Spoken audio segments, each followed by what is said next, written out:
Maintenant, avec Sabrina, le Canada qui débute la semaine avec une autre menace tarifaire des États-Unis. Oui, le président Trump qui a annoncé en fin de semaine une augmentation de 10 des tarifs douaniers, mais on ne sait pas encore quand ça va entrer en vigueur. Et le sujet s'est invité, Sabrina, dans la conversation alors que les leaders mondiaux, dont Mark Carney, sont en Asie actuellement pour participer à un sommet.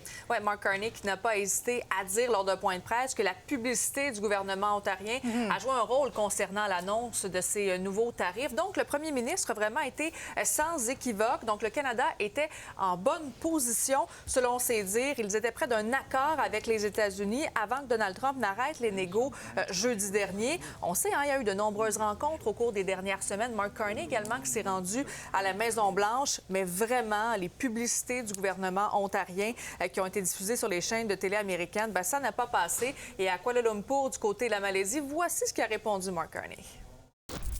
Il y avait les publicités et tout est changé. Nous avons décidé de ne pas faire des publicités aux États-Unis, OK? C'était un choix. C'était évident pour nous de ne pas faire, OK? Donc, et le reste est assez clair. C'était une erreur de la part de Il a pris une décision. Next question. Prochaine question. Brian. Une décision différente de la décision du gouvernement du Canada qui est responsable pour cette relation. Sabrina, est-ce qu'il y a une rencontre de prévue entre Mark Carney et Donald Trump là-bas? Du moins pas pour l'instant, malgré que les deux soient en Asie. D'ailleurs, Donald Trump a dit, savez-vous quoi, ça va prendre un petit bout là, avant que je rencontre le premier ministre canadien. On peut l'écouter.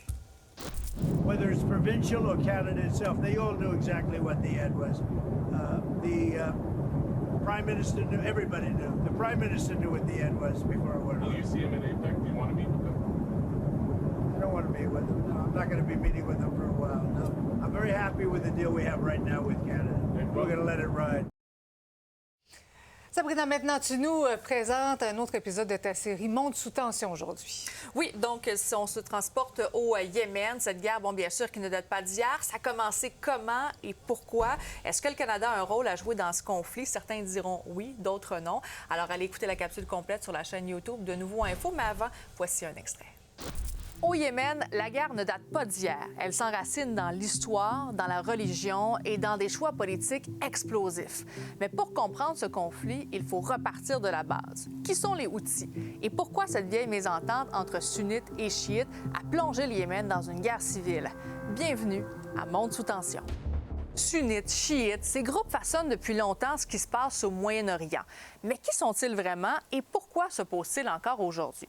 Eh bien, pour comprendre, il faut remonter à l'an 632. Le prophète Mahomet vient de mourir et une grande question secoue le monde musulman.